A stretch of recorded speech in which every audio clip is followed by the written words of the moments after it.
All right, and it looks like we have started the stream for today's edition of Kubernetes Office Hours. So actually the second edition for today to help us out with multiple time zones as we are a global project.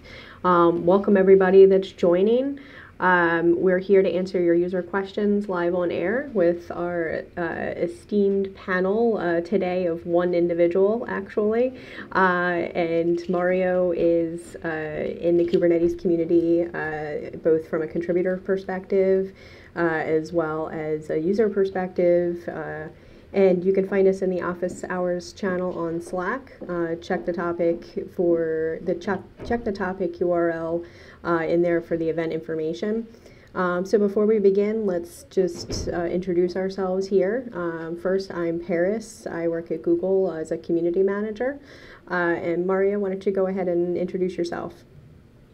Sure. So I am Mario Loria. I'm based in Ann Arbor, Michigan. I work for a company called Web, who serves web properties for small, medium-sized businesses. We are building our whole platform on Kubernetes, so I work with it daily. Yeah, I run a local meetup group called Orchestructure that kind of brings together the community as well, and most of those people are doing Kubernetes or cloud in some form or aspect. And so I have been helped by the community so much, and I wanted to give back, and so I've been trying to do the office hours every month. So it's me. Awesome, and thanks so much, Mario. We appreciate it. I know many others do as well.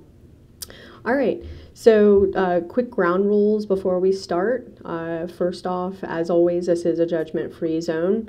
Everyone has to start from somewhere, so please help out and just provide a supportive channel.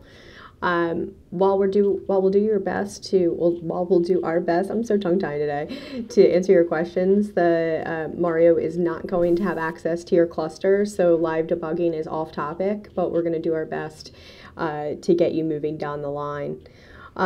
So Mario, you're encouraged to expand your answers with your experiences and pro tips, and anybody out there that's watching, you can help us by pasting in the URLs to blogs and social media and things like that so we can get some more questions flowing in. Also, you can help us out by live tweeting for future references and things like that. Each session is recorded and available on YouTube. If you're using this for a work resource, please let us know so we can make this better for you. If you want to be on the panel, please contact us. Also on the GitHub page for Office Hours, there's a link in there for how to sign up to be a future volunteer. We really appreciate your work on this, and like I said before, other users do as well. So feel free to also hang out in the Office Hours Slack channel at any time. This is not necessarily a one-time thing. We'll try to help out where we can. So let's go ahead and jump into it. We do have a few questions in both the Office Hours channel as well as the Kubernetes users channel too that I see. So we should get rolling. All right, so let's see. The first question is, what tools do you use to configure the basics of your cluster? Namespaces, role bindings, etc. Stuff that you need before you get to deploy a service. Just YAML with a hand-rolled template engine using sed, case in it. I'd love to hear some common approaches. Yes, let me unmute here.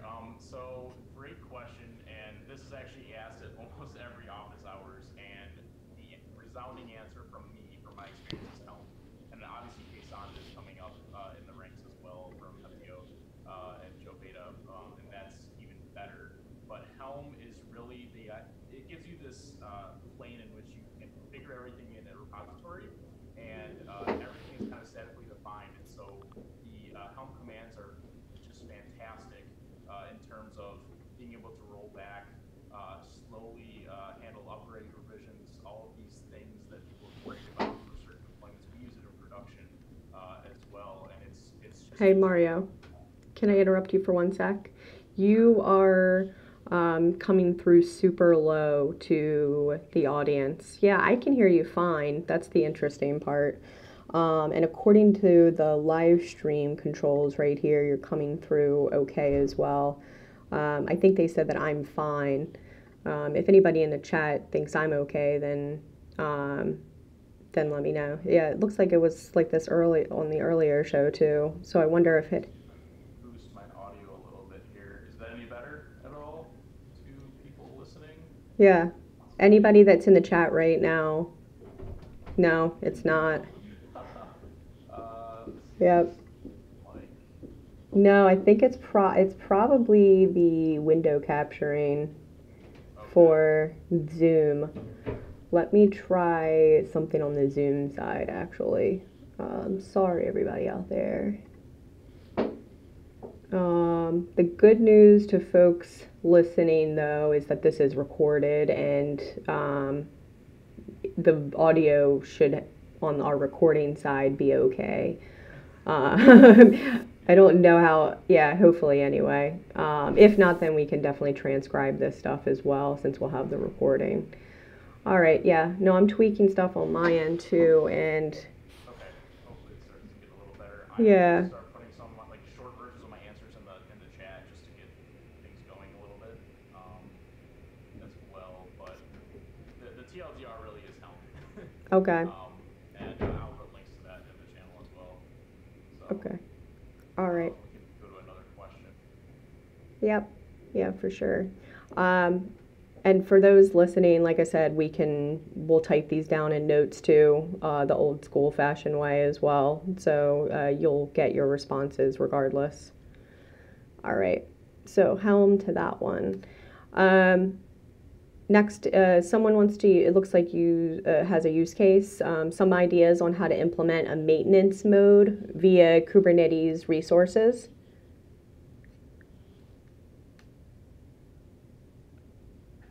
So I have not really done anything in this realm, so I can't really attest to any sort of good idea there. I would kind of refer you to the general Kubernetes docs and maybe some other Googling.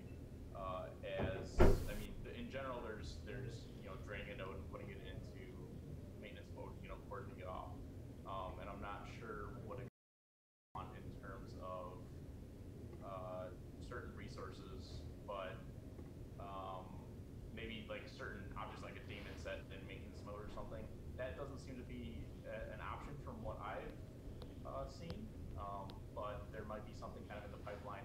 The other thing too is to look into pull requests and kind of what's going on with the community and what's kind of upcoming in the next versions of Kubernetes. There's a lot of things that you're like, oh, that would be really cool. You search it and then you find a pull request, and you've got Brian Grant and Joe Beta and others commenting on it, and you're like, it's getting excited because it's going to come real soon. So that would be my recommendation. I'll put some of this stuff in the channel as well, anything I find on it. So. Yeah, that would be awesome, Mario. Sorry I can't type either, just because then folks will hear us clicking. I have a Cherry MX Blue keys on my yeah. All right. Also, yeah, it looks like if we yell a little bit louder, then folks can hear us a little bit. I'm getting some separate pings in other chats. So let's see. Well, actually, you brought up a question that I'm interested in. From the 1.9 release, what are some things that users should be aware of that maybe you see that they aren't? And then maybe even same question for, what should they be prepared for 110 that you know about?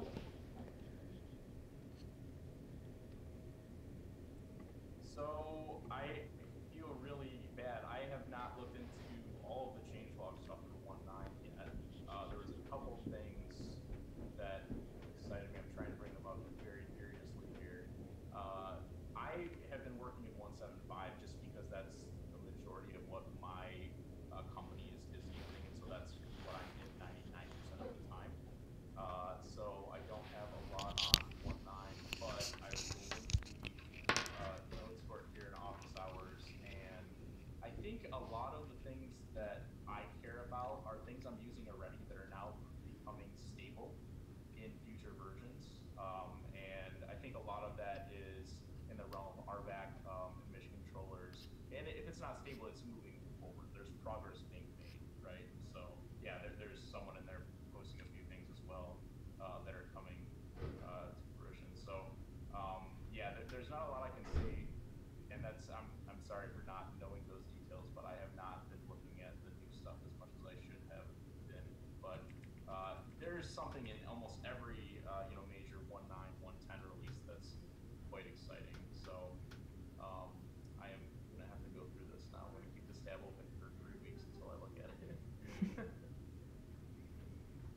All right.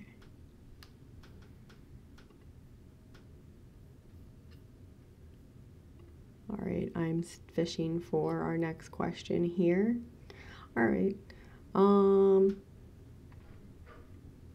No question so far. Let's see. What's a common question that you've seen? Create the RBAC rule. That's really a difficult undertaking unless you have some really strong examples. So RBAC is a question that people ask about a lot, that authentication. A lot of things are around deployments, and this is something I just started doing more with is rollouts, right? What does it look like to roll out a deployment, but also have power to roll it back from an issue and kind of undo certain deploys? And so like at work, we work with Portworx a lot, and that's a daemon set, and there's certain cases where we don't want to screw up storage. So we need to have a good undo process when we're deploying to production.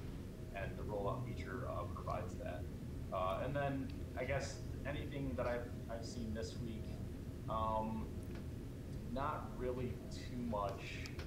I think a lot of people, I don't know, the UI, maybe a little bit in terms of authentication. A lot of it's user-centric utilization of Kubernetes.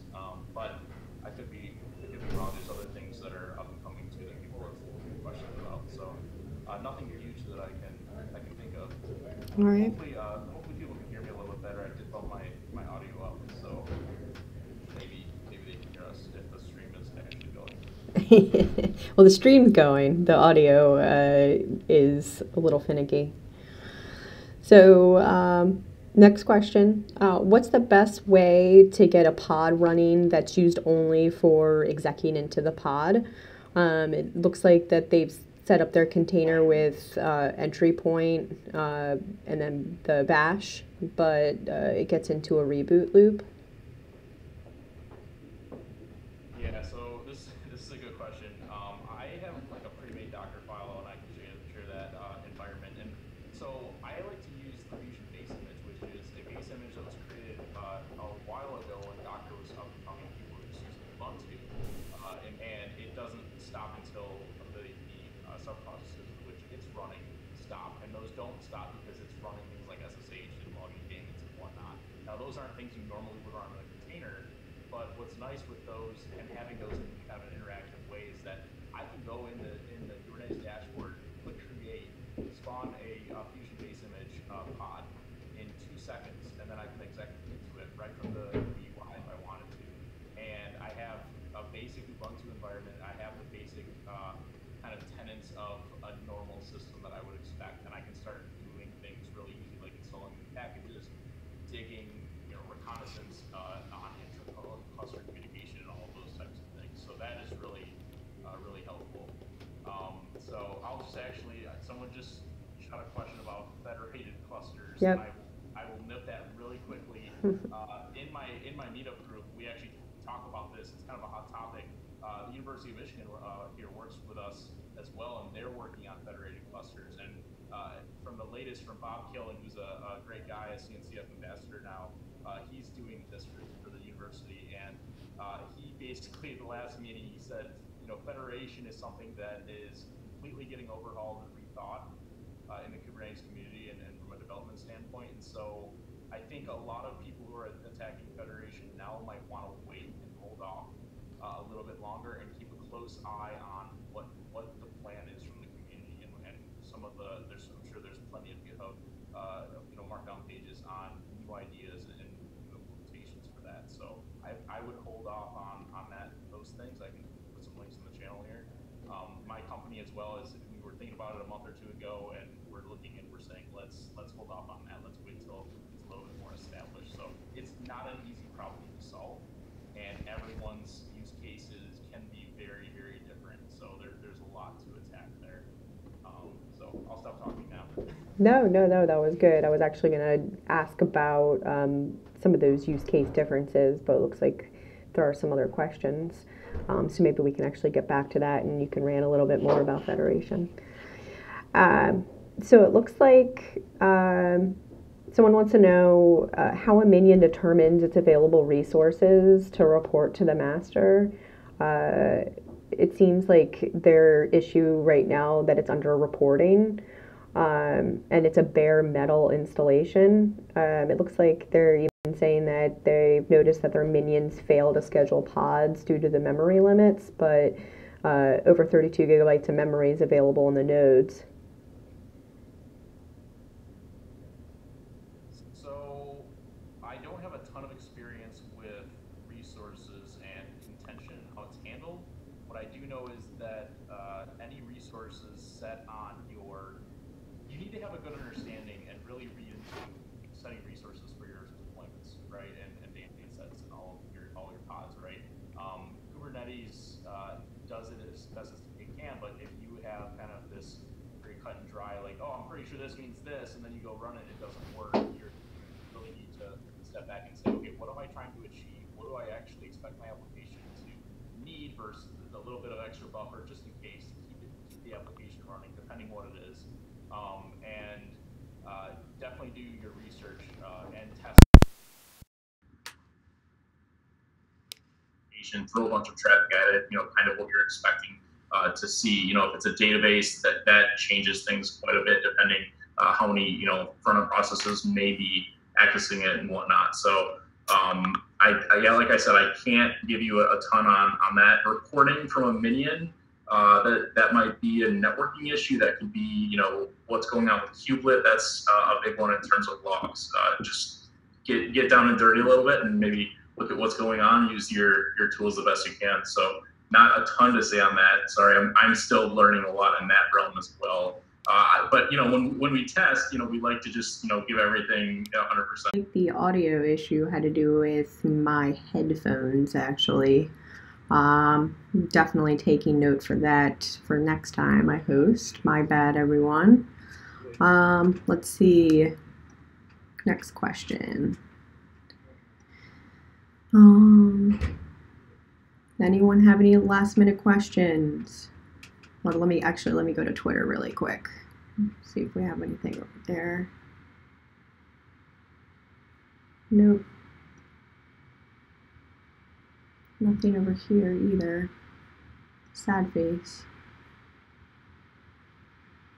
Well, what we can do is actually answer, or I can get your opinion on some of the questions that one of the users is in the chat room now that we answered this morning, since he's here live. Hold on one sec. Let's see. I'm scrolling right now. All right, here's one right now.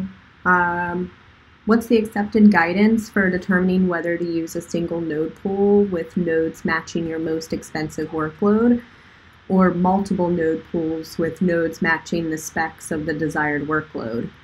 Single pool with beefy machines, or multiple pools with workload-specific tuning? That is a loaded question. So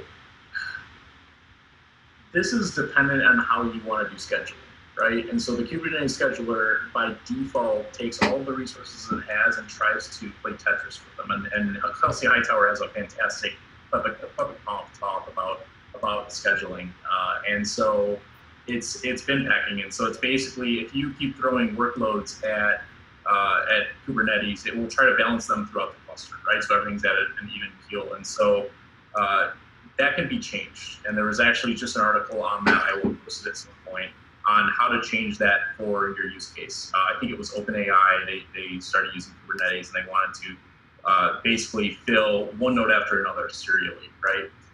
And so you have to look at how your application is utilized. And I think from a standpoint of maybe cost, right? What makes the most sense in terms of cost and utilizing the resources in the most effective manner for you. And then there's also auto scaling. There's cluster auto scaling, which is a project that is moving really well and pretty stable from what I can tell. And so that's something to look into as well. So maybe you do it in more of an efficient manner where you utilize a full node, and then you can easily auto scale at when it gets to 80 or 90% or something like that. So scheduling is not one of these things that's a static. Actually, not much in Kubernetes, as most things, if not all things, are completely tunable by some means. So it's really dependent on your use case and what you're trying to do. So start taking a look at the docs and see what you can start to play around with. That's all I have on that. All right. How do you feel about storage questions? We, all right. You can shoot one or two my way. It's an interesting problem, and my organization has attacked it a little bit differently than most might. But sure, shoot them my way. Shoot one or two. All right. So let's see. How does Kubernetes map volumes to volume claims? More specifically for static volumes, looks like for PVC there's a claim ref. And they said the individual answering questions earlier asked if it was a local volume like a host path, and the response was NFS in this case, but that they would expect that there's a common way to map these. We told the individual to go to SIG storage to get the answer on this one. So no worries.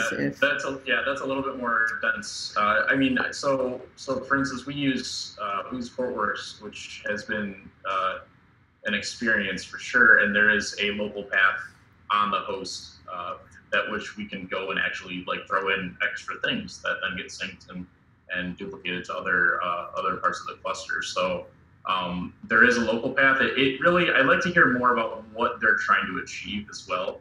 So yeah, they definitely jumping in SIG storage, they'll get some answers. It sounds like an interesting problem they might be trying to tackle. So cool. All right, and then let's see what else is going on out here in Kubernetes users land.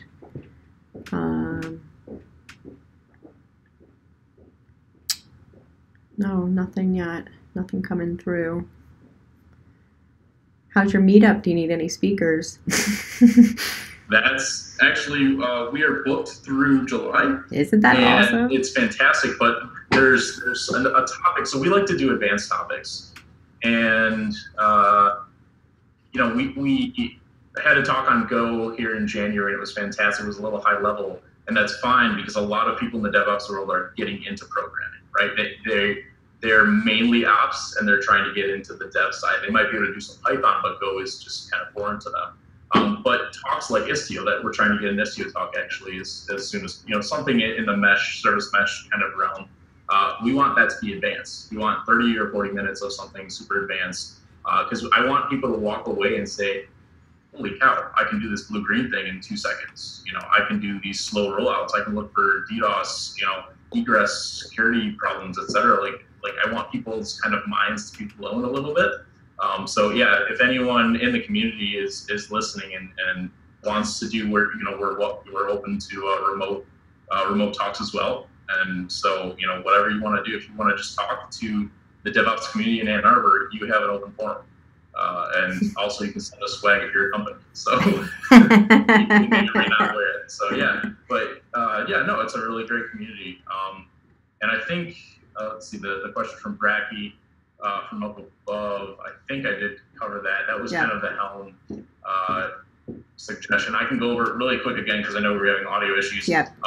At my company, and since I started using Kubernetes, I did it the hard way, right? I used many YAML file. It's got its own daemon set. It's got just so many other objects in Kubernetes. And so if you step back and say, well, my workload is a deployment. Well, it might also contain other facets of other objects in Kubernetes that make it run like it's running on a VPS somewhere, right?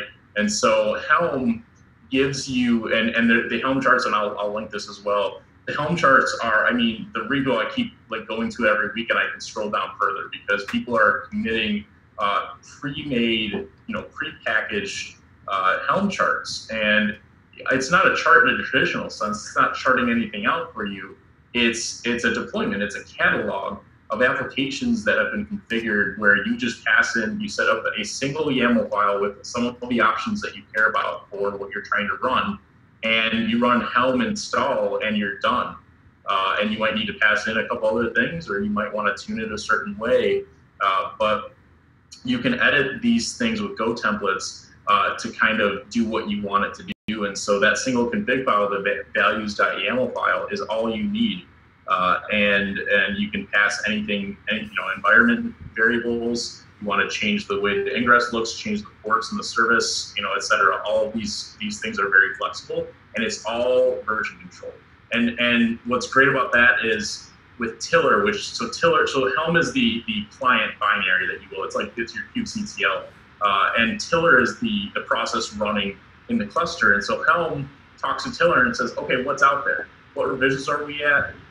Where are they running? What do we need to do? And so that's how Helm enables you to upgrade. And an upgrade is simply, here's a new revision. I made a slight change in the config map for my application. Helm upgrade, and talks to Tiller, and it gets that deployed. And that is extremely powerful. So it's giving you tools that you wouldn't have just editing YAML directly. And it's also giving this central context where someone else in your organization can clone this repo and can start using Helm like you were using it 2 days ago on your local machine, right? And see what's running in the cluster, what revisions are there, what problems have arisen, and et cetera, and start deploying. So it's a really nice way of working with others on a single cluster. And I don't know, it's just been a fantastic experience. But so I will stop talking there. Case on it as well from Heptio and Joe Beta. He gave a talk, I think it's on YouTube, around Case on it at this recent KubeCon here in December. And that is a product that is definitely up and coming, and that will look at your application and create from scratch the YAML and the kind of templates you need to get it deployed, which is extremely powerful. It might work in tandem with Helm as well. So Helm, to me, is a fantastic CI/CD tool, especially a CD tool, right? So I think that most people should, if they're using Kubernetes seriously, I don't even see how you could live without Helm, personally, from where I've been. So back to you, Paris. Okay. Speaking of Helm, someone actually posted in the chat that they submitted an issue yesterday to Helm, and it was labeled question support. I actually posted for you in the Zoom chat. Not too sure if this is very specific or actually too specific for this call. And it looks like they've got a chart where they're trying to deploy a config map on a pre-install. I don't know if you want to take a look. Some of the details are in there. It looks like when they're looking at the config map that they can see that the map has been properly deployed, but they're getting some errors. Error failed to deploy name of config map. Let me know if that's too detailed, Mario, for this call. Yeah, so there might be some sort of race condition here or something, or it's, I mean, that, yeah, I'd have to, so there's I actually will respond to this guy. There's a ---- debug option as well, and I run, so he can verify that the config map is getting applied the way he's expecting it to, and he can see any extra error output and whatnot from that. A lot of the things with Helm, if something's not working right, go back to bare bones and look at the config. So in this case, look at the config map itself and try to just kubectl apply it like you would a normal YAML file, and make sure that it actually will apply it and the API accepts it, right? That's a little bit more advanced troubleshooting, but this is an interesting one. I haven't really seen it before where it's just that simple of an error, not too deep, but he will get, so here's the great thing about the Helm community. The Helm Summit is going on right now. I wish I could have traveled there for it, but you jump in Slack and you go to Helm, #Helm users, and you will get an answer very quickly. The community is fantastic. And so definitely, like, he'll get an answer to this very, very soon. Someone who says, try this, and he's like, oh, that's what's going on. I fudged this up, or whatever it is. So definitely the Helm community is one of the best in the Kubernetes ecosystem. So I will respond to this as well and get that going. Awesome. So for folks that might be watching right now and don't necessarily understand Helm, what's like a quick maybe 30-second to 1-minute elevator pitch that you could provide on Helm, especially maybe why you think it's so awesome? 30-second elevator pitch. Well, you're doing a great job putting me on the spot. Or Man, oh man. explain Helm to me like I'm 10. Oh man. Or do you like the That first? might be even harder. Okay, well then take the first one then. No, I mean, Helm is a deployment utility for a workload. That's the one sentence. That's all it is. It is a self-contained, self-managed, or fully managed, if you will, solution for deploying your workload. Because what it does is it creates your workload as a single unit, effectively a directory and a repository. And you reference that repository or that directory with the Helm command, and it deploys everything in there. So it's kind of this interactive but fantastic way to atomically define and deploy a workload, an application, whatever it is that you're trying to get on your cluster. So that's probably the simplest way of putting it. I'm sure that's just pulling that out of thin air. I'm sure if you go to Helm's website, they have 18 better ways of describing it. But your experience counts. Yeah, sure. I think a lot of people worry about, I forgot this resource, I forgot that resource. What do I do about all of these individual things that need to be running for my application? And I like to step back and think of core services. So what are the core services on your cluster? Maybe it's a certificate manager, it's your ingress controller, you might have Kibana, you might have other logging facilities, you might have 3 or 4, 20 different things. And all of those things, when they're self-contained in your VCS solution and they're managed with Helm, it's just so much easier to see what's going on, where things are failing, what revisions you're on, and try to isolate issues or get things upgraded and deployed. So Helm is a fantastic workload deployment utility, I would say. I'm trying to think of another utility out there to compare it to. Yeah, I was actually going to steal my question. Yeah. So, I mean, another utility, I don't know.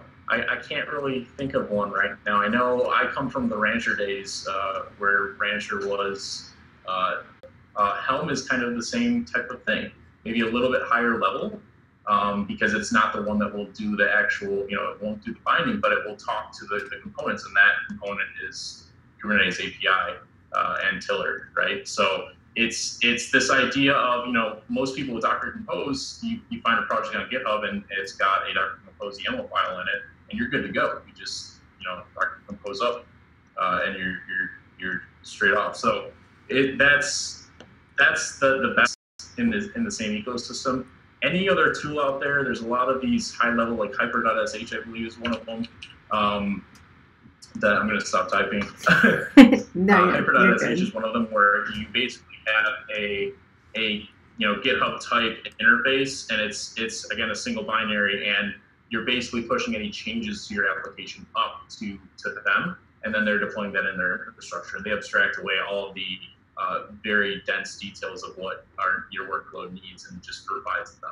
So it's this idea of the singular point for handling your applications and handling your workloads across your cluster. So new cluster, you've got an API, you've got your kubectl, authentication, you've got your token set up. Next step, deploy an application. Boom, there's how, and you can do it easily. So awesome. So 2 broad questions. 1, have you checked out the KubeCon Copenhagen schedule? I think that's a no, just based off your facial expression. So I have a tab open that's waiting to be reviewed. Okay. I'm a little bit, so I'm keeping it in the background because I'm a little sad I can't go. Oh no, okay. But it's I don't know. I kind of want it to be surprising when I see all the YouTube videos get posted for it. But all right. There's some interesting things that are going to be happening there, and I encourage everyone to stay on top of Twitter. Definitely during the conference. There's most things that get announced on Twitter as it's happening, and that's fantastic. So tune your feed and block out all the noise if you need to. And KubeCon, I think it's just at KubeCon underscore or something. I forget what the main one is, but follow all your friends like Paris and all the other community coordinators and all the other cool people, Brian Grant and George Castor, and all the cool people in the community, and definitely Kelsey Hightower. And yeah, I can't think of any topics. I swear I'll look at this tab. That's all good. Since we're done here, but I don't know. I was at KubeCon, and I think you were too, in Austin, Paris, right? And there was 4,300 people, and I think that was double what was there before. So it's remarkable how the community is growing, and it was my first major conference, actually. Wow! Welcome. Yeah, I'm a little bit of a noob.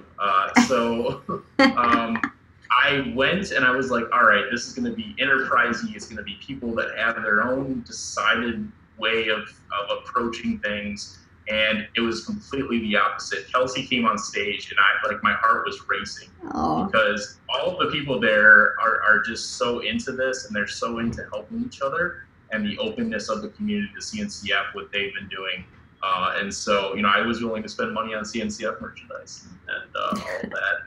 And I just talked with some random people at, around the lunch periods and whatnot. It's a really great community, and so there's a lot coming out, and I'm sure this EU KubeCon will be nothing short of that. So, okay. So from the last KubeCon, from a user perspective, if there's one video that folks could watch on YouTube that they should watch, like what would it be? So, like, what was your favorite talk from a user perspective? Yep, Kelsey told his Google Assistant to spawn a Kubernetes cluster for him. That was in a keynote. That actually happened. I think that's cool because it's not practical, right? You're not going to go into work and do that, but it's cool because you now want to figure out how it's done, right? How did he do that? What components are talking to each other and making a chain to get that done? And he sold Google Cloud a little bit, which is, the leader in doing all this stuff, as to how flexible it is. So there was that was pretty impressive. And I think for me, probably anything related. So there was like 5 talks on Istio at KubeCon, and I can't remember which one it is, but there was a more advanced one that talked about all of the elements that Istio provides you out of the box, blue-green deployments, things like rolling out a certain application to 5, 10, 15% of your overall customer base, right? So slowly rolling something, handling things like DDoS attacks or certain types of traffic that are reaching your pods that shouldn't be. I think a lot of people in the community, and you asked this earlier, what are some of the hot topics? Networking.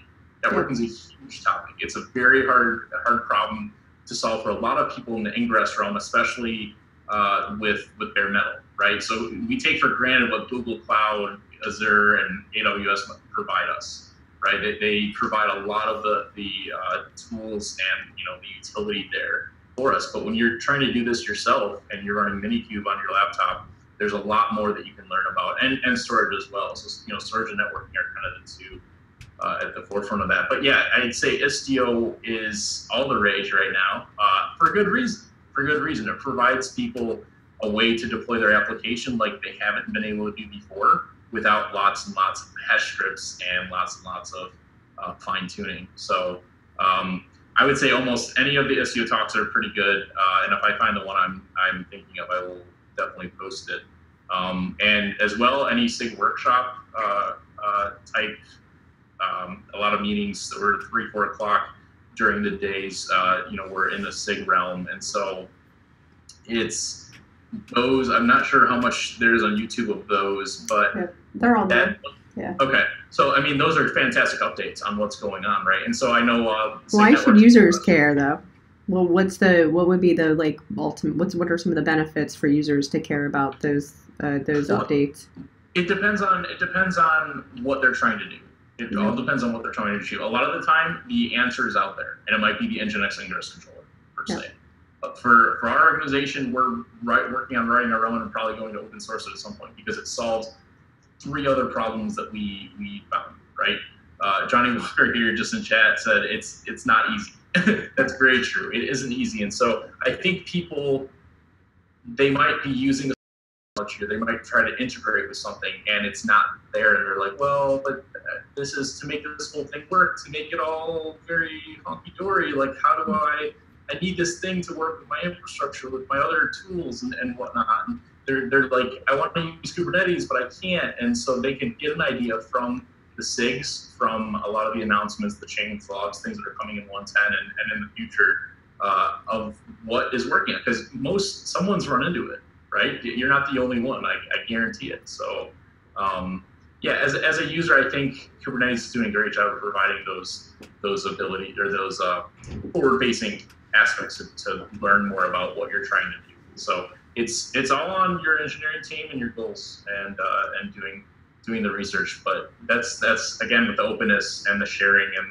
the community, and a lot of these SIGs have a hangout that you can just jump in the hangout, the weekly hangout they're doing, and just talk to them. It's very open, and you can get very close to the people that are making the decisions and pushing for these things. So good push for users also contributing to. I spend a great deal of time with the contributor experience SIG. What do you think is the best way for users to start contributing? Whether that's code, whether it's docs, whether it's events. What kind of advice do you have to the maybe the casual user out there that's sort of interested in what it's going to take to make a contribution to Kubernetes? So yeah, that's a fantastic question. I just posted a Amazon blog post from Arun Gupta, who is a fantastic guy and has done a lot in the community. He is the one that's kind of heading the Kubernetes initiative at AWS, and so he's got this guide that he wrote a month or two back now on how to get going in contributing. And this is something that I've been kind of following as well. And there's the join an email list, right? There's the come hang out in Slack. But furthermore, there's look into a SIG. Get involved with what they're doing. Like I said, the hangouts, attend these community meetings, come to office hours, hear about the issues we get. Both in the EU and the US office hours, there's some really good questions that are coming that most people will face at some point or have some adjacent question for.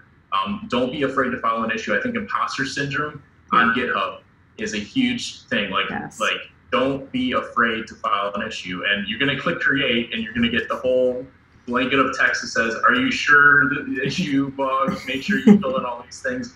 Don't worry about it. Like, file that issue, because someone, again, has run into it or is thinking about it or will need that at some point. And it's something that as a community we need to kind of approach and look to the future of what Kubernetes, what it's going to entail. So meetups in your local area, that's another one, a huge one, since I run a meetup.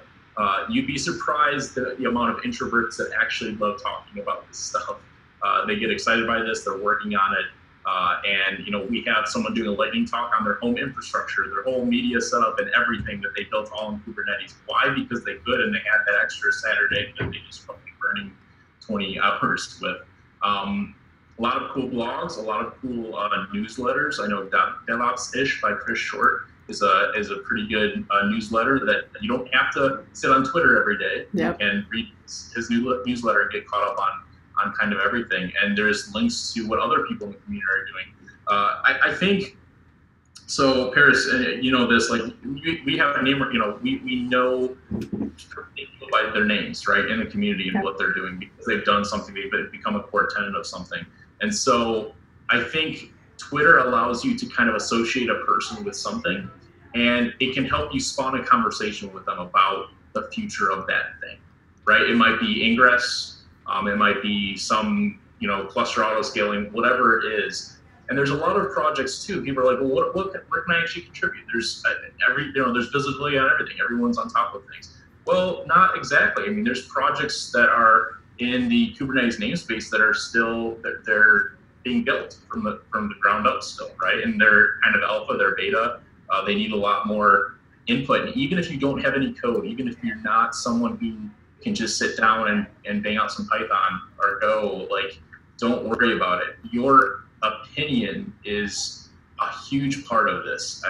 Put in your past experience, what you've seen, and why them changing a flag or them putting in some more flexible way for something to be done might help the overall community. So just use your voice, and it's welcome. Don't be afraid to do that. So and there's the CNCF Slack as well, and there's other small communities possibly local to you that you can get involved with. So yeah, like I said, and I'm one of these, I will like at someone on Twitter, no problem. I don't care if they live in Africa. If they've done something and it's cool and I'm interested in it and I want to talk to them, I will ping them, because you'd be surprised how that makes someone feel, and get a conversation going, right? So do not be afraid to do those things, and do not be afraid that you are not smart enough, because I'm not very smart, and somehow I'm the only one here answering questions on Kubernetes for the hopefully more than 10 people that are watching this right now. There's more than 10, don't worry. Good. Well, on that same sort of tip, it's a question that I actually get a lot, so I'm interested in hearing your perspective. So there's people at a company who are currently using Kubernetes and they'd like to start contributing, but they want to make a business case out of it for the company to start contributing back. What are some business justifications that you can think of for companies wanting to take action into contributing upstream versus just being users? Yeah, so that's a fantastic one. I just kind of proved some of these things to our higher ups, if you will, at our organization about what do they get out of it? Why should we do this? And so there's two sides to this. The first side, and you need to solve both of them. The first side is the policies of your organization, right? So I've been in companies where they will not give back anything. Anything they do internally is meant to stay internally, and they're keeping it there. They will not open source it. They don't. They also might not want to worry about accidental slip-ups, accidental keys going out, accidental details about their infrastructure. I mean, this is all. If I'm an attacker who's looking at a specific company's network, and I want to try to find some details about it, looking at repositories that they've contributed to would be one of the first ones, right? To see if I can pull out any details. So that reconnaissance, trying to kind of nip that. So getting past that will be, talk to the people you need to talk to. If it's your manager or their manager, whatever it is, or the law department of your organization. So there's that side of it. The second side is justification, right? So why should we put the extra resources into contributing back? Because it's not as easy as many companies think. I mean, you do need to make sure you're not putting anything in there that is sensitive to your organization. You need to make sure that you're thinking agnostically about the approach to solving the problem that you're implementing for your solution, right? You can't just say, well, we have these X, Y, and Z, and we're just going to focus on fixing around X, Y, and Z. Well, but there's A through Z, right? And that's what the world is facing as well. So how can they at least maybe try to add or add, pull requests or add some sort of strapping in there to get those, A through W in there. Wow. Yeah, A through W in there. I can't alphabet today. So the other thing is talent or visibility. So I love blog posts from companies that I've never heard of, and it's a 80-page, whatever it is, I'll read it all. It's a long article on what they did to deploy Kubernetes. And sometimes I'll start scrolling, I'm like, no, don't do that. No, you did it wrong. Oh, that's a cool idea, right? Like, it's not that I'm looking for the ideas, it's that the use cases, right? And now I just learned about that company. I learned what they do. I went through the website because they sound interesting. They sound, they're attacking a problem with Kubernetes. They're doing something cool. And wow, they provide some value in some way, some value add that is interesting to me or my organization, right? Or is something that I'll bookmark and maybe use later. So the visibility you will get in the community is huge. And so I think when you're contributing back, so if you got, my org is paying for me to take the certified Kubernetes administrator exam it, and most orgs should, because you get an employee who knows, very intimately the technology you're trying to deploy, but you get someone who is also active in the community, wants to do stuff, and becomes a professional at it, and they can then turn around and give things back to the community, and they're respected, right? Because they've been doing it so much, they've gotten the exam done, and it just makes sense. People are going to say, oh, they did it this way, why can't we do it that way? Or how does this make sense for what we're trying to do? So it's also, a lot of orgs use not GitHub, and so at the end of the day, Git is Git, code is code. So that shouldn't make it hard to contribute. It may be a few extra cycles, right? So if you put in a story in your Jira and it says solve XYZ, and you solve it, there's going to be a little bit more extra work you might have to do to get that out to the community, whether it's a PR, whether it's a series of commits to a repo. American Express just released Patan, which is a HTTP load testing tool. And it's at least got a README, and I think it has the kind of details on like how to contribute and what was the goal, what were they trying to solve. And this goes back to, you're not the first one to do this. Most companies are running into many of the same issues, especially in bare metal. There's like this box of issues that have been there for a while, and we're nicking them off one at a time. But you're not going to get things kind of solved if they're not coming to up to the forefront, if you will. So definitely, again, be active, be open, and just kind of voice it as, no, we can get visibility. People will know who we are, why we're using this technology, and what we're doing that's cool, right? My company is providing an e-commerce platform powered by WooCommerce on Kubernetes. We're effectively the first one to do this, and we've had to solve some really tough challenges. And we're going to try to talk about it. I'm working on blog posts and other, front-facing items to kind of get this out here. But it's an interesting problem because someone else is trying to do the exact same thing, maybe not with e-commerce, but with something else on Kubernetes. And so we're kind of in this train of solving this one problem, which is effective storage that's replicated, redundant, failover, et cetera, has all these features that we need, et cetera. So yes, it's a hard sell for some companies. If you're in an insurance company or a financial company, it's even harder. But think about getting on the front page of Hacker News and how much of a win that could be. But people love to read about other people, and people like talking about themselves. So not all Hacker News is equal. Okay. Exactly. Not all Hacker News is equal. All right. So we have 3 minutes left. So let's just wrap this up right now. Mario, thanks so much for joining us today and taking all these questions. That was awesome. You rolled with the punches. Thanks again. And hope to see you soon, by the way. For sure. So also thanks to the following companies for supporting the community with developer volunteers like Mario, for instance, and George, who normally hosts us.